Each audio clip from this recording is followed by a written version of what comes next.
Bom dia, bom dia! Tô de novo aqui para mais um devocional, para compartilhar com vocês aquilo que eu tenho conhecido na palavra do Senhor, para que a gente venha ser edificada, para que a gente venha edificar vidas e nos edificar também, amém? Tô aqui com a minha Bíblia de novo. E no meu devocional pessoal, eu tô fazendo em Gênesis. Aí dessa vez eu quero compartilhar com vocês em Gênesis. Eu estou em Gênesis 46. E como vocês já sabem, eu já falei em outro vídeo, aqui em casa a gente sempre faz oração, louvor, palavra e oração novamente. Mas como nós não temos aqui instrumentos para o louvor e minha voz não é das melhores, eu vou iniciar com oração e em seguida eu vou compartilhar com a palavra. Amém? Amém, Senhor. Graças te damos, ó Deus, por mais um dia, por mais uma oportunidade de nos chegarmos até o Senhor, mais uma oportunidade de lermos a tua palavra. Obrigada, Senhor, por esse dia maravilhoso, por essa chuvinha, por termos um lar, termos uma família. Obrigada acima de tudo porque o Senhor é bom e porque a tua misericórdia dura para sempre. Obrigada por ter nos salvado. Obrigada por toda a tua obra na nossa vida. Nós pedimos perdão pelos nossos pecados, pelas nossas falhas. Ó Deus, pedimos perdão. Pedimos que o Senhor venha sondar o nosso coração, ver se há algum caminho mau e nos guiar pelo caminho eterno. Em nome de Jesus, nós consagramos a Senhor a tua palavra, que não seja eu, Senhor, falando, mas que seja o teu Espírito conduzindo os meus lábios, que o Senhor abra minha mente para o entendimento da tua palavra, que o teu Espírito trabalhe na minha mente, no meu coração, de forma com que eu entenda aquilo que realmente o autor quer passar. Que eu não venha interpretar conforme o meu coração, mas que seja o Senhor falando em mim, em nome de Jesus. Consagramos ao Senhor mais este devocional, para a glória do teu nome, em nome de Jesus. Amém. Amém? Então vamos lá. Gênesis 46 diz assim. Eu vou ler somente alguns versículos, porque o capítulo é grande. Então eu vou ler somente alguns versículos. O título é Jacó e toda a sua família descem para o Egito. Partiu, pois, Israel com tudo o que possuía. Veio a Berseba e ofereceu sacrifícios ao Deus de Isaque, seu pai. Falou Deus a Israel em visões. Falou Deus a Jacó em visões. De noite, e disse, Jacó, Jacó. Ele respondeu, eis-me aqui. Então disse, eu sou Deus, o Deus de teu pai. Não temas descer para o Egito, porque lá eu farei de ti uma grande nação. Eu descerei contigo para o Egito e te farei tornar a subir certamente. A mão de José fechará os teus olhos.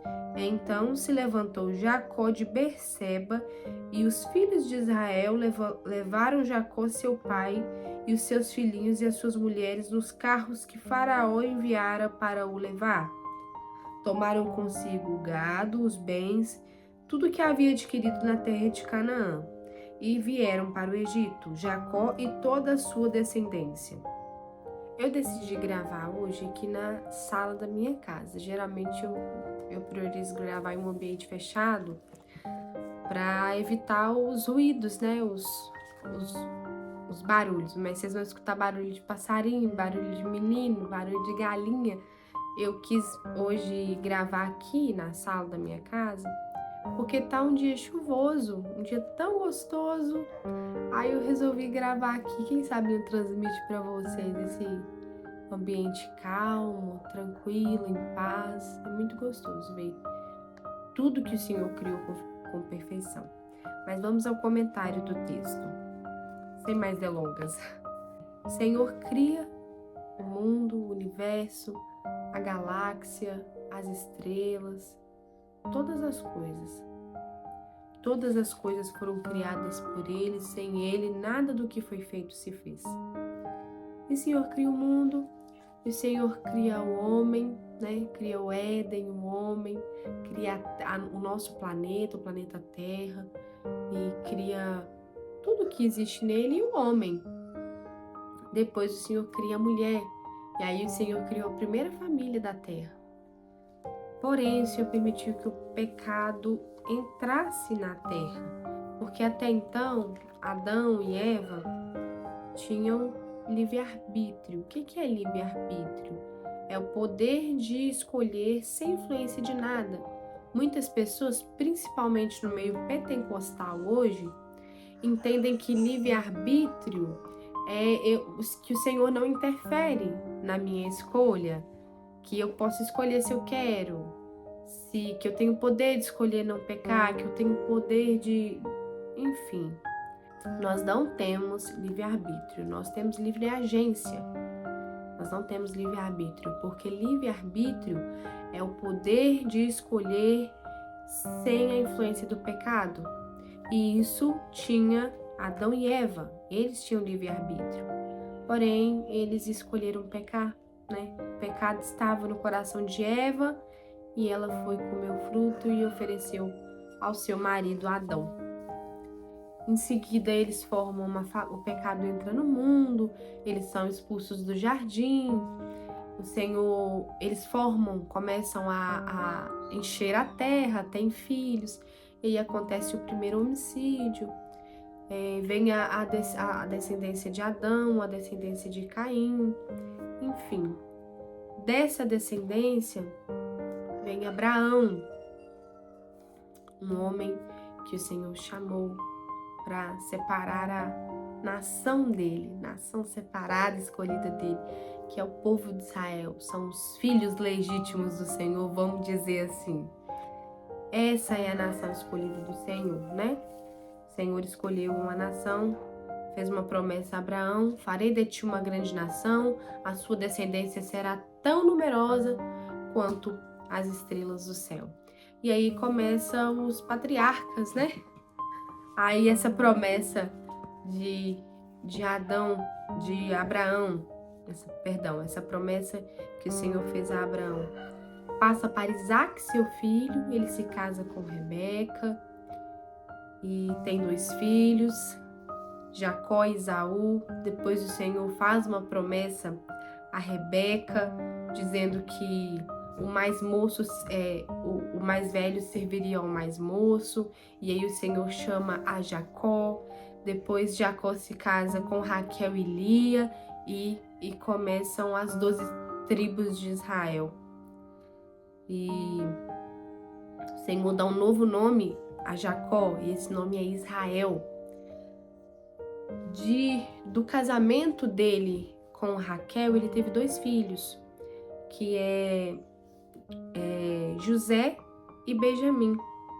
José é vendido, é invejado pelos irmãos, pelos grandes sonhos e na maturidade da vida dele. Ele conta esses sonhos para os familiares e os irmãos começam a ter inveja dele. Ele era um filho querido pelo pai e os irmãos o vendem. E ele vai parar na terra do Egito, anos e anos, né? Lá prosperou muitas vezes porque o Senhor estava com ele, foi preso, depois interpretou os sonhos de Faraó e se tornou governador de toda a terra do Egito.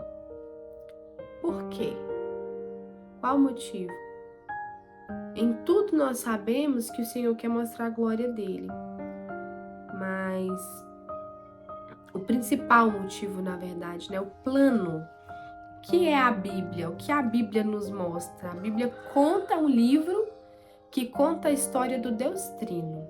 O personagem principal da Bíblia é o Deus Trino. E a história da Bíblia é o plano de redenção. Às vezes nós podemos olhar para essa história de José e só pensar assim, como ele mesmo disse aqui, que o Senhor permitiu, né? O Senhor quis que os irmãos vendessem ele, pela maldade dos irmãos, é claro, mas antes plano do Senhor, porque nada sai do controle dele. O Senhor permitiu que os irmãos de José vendessem eles para salvá-los, né? Para que a descendência deles continuasse. Um meio para que a promessa do Senhor continuasse a se cumprir na vida de Israel, de Jacó, e ele se tornasse uma grande nação, a grande Israel.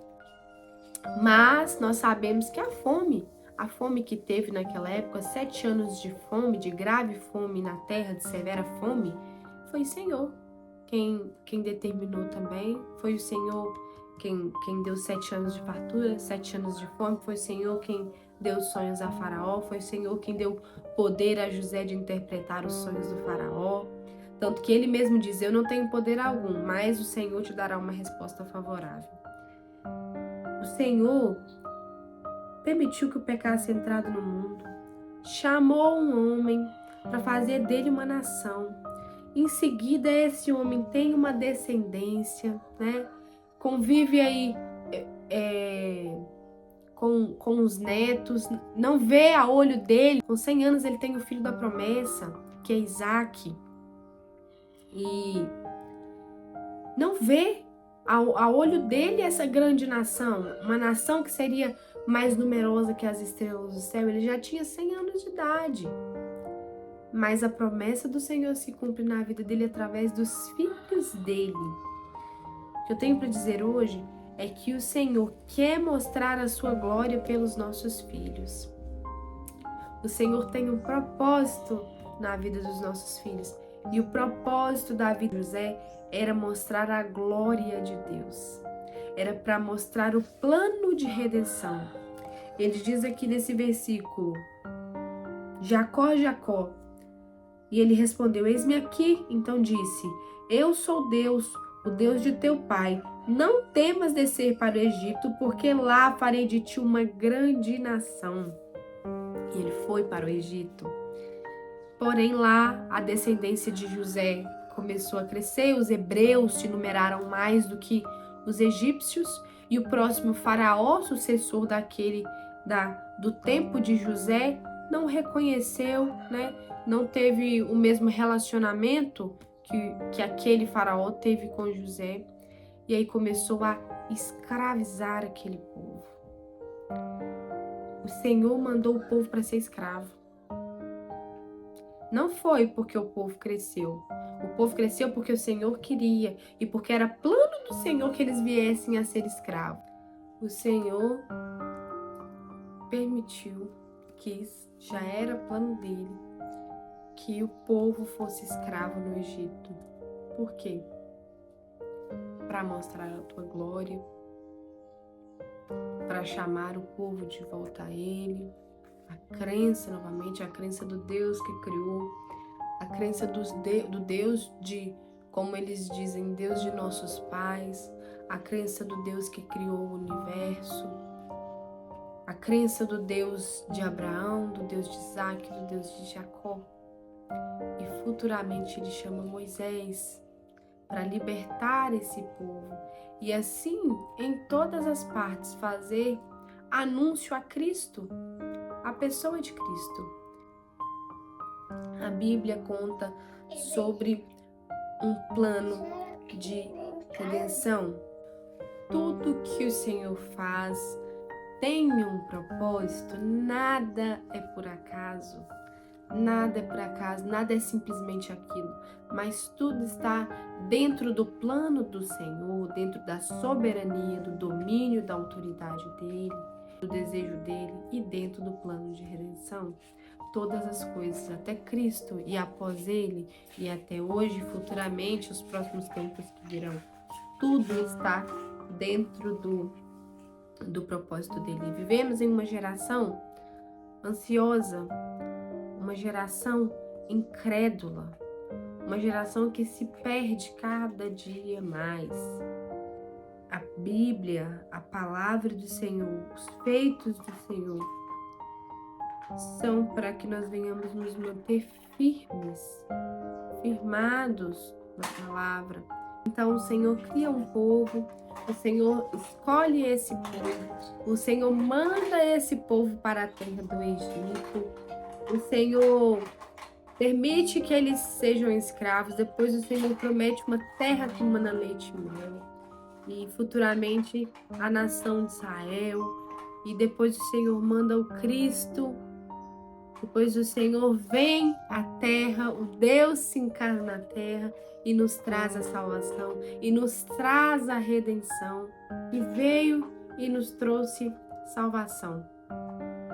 Veio para cumprir esse plano, o plano de redenção, e por meio dele nós temos a salvação. Esta palavra deve ser suficiente. A testemunha de tudo deve ser suficiente para nos manter firmes, para nos manter crentes, para que nós não venhamos ficar desesperados, entendendo que em tudo Deus tem um propósito. O Senhor sempre tem um propósito, todos os planos dele são com um propósito. E não é porque ele é um Deus mau, um Deus carrasco, um Deus duro. É porque ele é um Deus bom, um Deus misericordioso, um Deus que mostra a sua glória. Usa as coisas para mostrar a sua glória, para mostrar o quão grande ele é. Quem conheceu a mente do Senhor? Quem pode dizer tudo o que ele é? O Deus que criou o universo, o Deus que criou todas as coisas. Lá em João 14, o Senhor disse para os discípulos assim, o Senhor Jesus disse para os discípulos assim: credes pelo menos pelas minhas obras. Credes pelo menos por isso. Nós precisamos crer nessa palavra, crer nesse plano, buscar entender, estudar a palavra, entender que existe um plano, que a Bíblia conta de um Deus trino, que a Bíblia conta de um plano de redenção, um plano que está se cumprindo, que se cumpriu antes, que se cumpre hoje e que se cumprirá amanhã. E outra coisa que eu quero deixar em destaque aqui é: Deus falou para Israel, Jacó, descer ao Egito porque lá faria dele uma grande nação. Eu quero dizer que o Senhor usou José, o sonho de José, a vida de José, como exemplo do quão majestoso ele é e dos propósitos dele. Os filhos são um propósito do Senhor. Vivemos em um tempo que precisamos resgatar esta ideia de que cumprimos os mandamentos do Senhor e vivemos a palavra tendo filhos. Tendo filhos, né? Vou falar assim, simplesmente pelo fato de termos filhos. E os nossos filhos têm um propósito. Toda a vida que nasce tem um propósito. Assim como José teve um propósito de ir para o Egito salvar a descendência dele da grande fome que estava, e mais, cumprir-se-á, né, o plano do Senhor de escravizar o povo, de deixar que Faraó escravizasse o povo, para mais tarde mandar um Salvador, que era Moisés, né, e assim fazer alusões a Cristo, e assim fazer memória de Cristo em todo o Velho Testamento, desde aqui dos profetas, dos reis, enfim, em tudo. Os nossos filhos têm um propósito dentro desse plano de redenção, dentro do plano do Senhor para a terra no geral. E eu não estou falando para a nossa vida, para nós olharmos só para dentro de nós. Meu filho tem um propósito na minha vida? Lógico que tem. Os nossos filhos, eles têm um propósito na nossa vida? Com certeza. Mas eles são ferramenta do Senhor para propósito geral, para esse plano de redenção para o mundo que o Senhor criou, que começou lá em Adão e depois se passou pelas gerações à frente. Depois ele chamou um homem e fez a nação dele, que hoje é a nação de Israel. Depois, por Cristo, nós também somos considerados filhos do Senhor, e os nossos filhos entram nesse plano de redenção do mundo. São ferramentas, assim como nós somos ferramentas, os nossos filhos também. Então, duas coisas que eu quero compartilhar com essa palavra. Primeiro, todas as coisas são para a glória do Senhor. Na verdade, três coisas. todas as coisas são para a glória do Senhor. Segundo, todas as coisas contribuem para o propósito do Senhor. E terceiro, os nossos filhos têm um propósito. Os nossos filhos têm um propósito. Glória a Deus. Glória a Deus pelo plano de redenção dele. Glória a Deus por termos a palavra, por o Senhor ter usado homens que escrevessem essa palavra. Também te amo. Que escrevessem essa palavra para que hoje a gente tivesse essa riqueza conosco.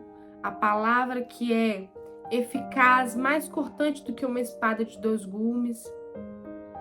Eficaz para discernir os pensamentos do coração. O nosso manual de vida é viva, é uma palavra viva e nós temos que dar graças a Deus por isso, porque por ela nós conhecemos o Senhor em profundidade, nós entendemos quem nós somos no Senhor, a nossa identidade em Cristo, nós entendemos sobre o Deus Trino, nós entendemos sobre o plano de redenção dele e mais nós temos ideia do que acontecerá futuramente, do que estamos vivendo e do que nos espera, né? Da promessa final a ele. Assim como ele fez uma promessa a Abraão, farei de ti uma grande nação, e essa promessa se cumpriu. Essa promessa já se cumpriu.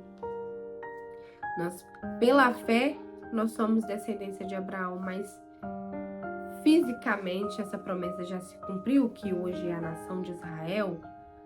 E assim como todas as promessas dele não falham, ele não é homem para que ele venha falhar. Ele deixou para nós a promessa de voltar para nos buscar, né? Para que nós venhamos viver eternamente com ele.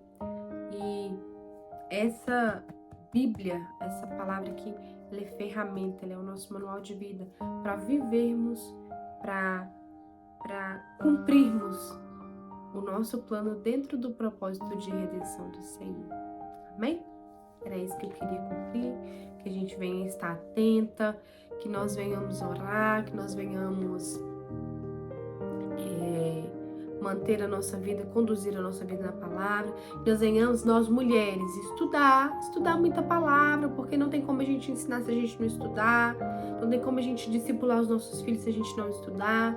Então que nós venhamos estudar essa palavra, meditar nessa palavra, não somente nessa que eu li, mas que essa palavra seja realmente nosso pão diário, nosso alimento de todos os dias, de todas as manhãs, de todas as tardes, de todas as noites, e de todo o tempo oportuno que a gente vê. Eu espero futuramente poder ofertar ao Senhor todo o tempo da minha vida, todos os momentos que eu tenho, me dedicando à leitura da palavra, viver a palavra, viver o Evangelho, a ter comunhão com o Senhor, relacionamento com Ele. Não que para isso eu tenha que deixar de ver as outras coisas, a vida como no lar, a criação do discipulado dos filhos, a auxiliação ao marido, mas eu consigo viver todas essas coisas vivendo a palavra também, né? Nós devemos conseguir, é isso que eu quero dizer, nós devemos conseguir viver todas essas coisas, fazer do nosso lar e da nossa casa um altar ao Senhor.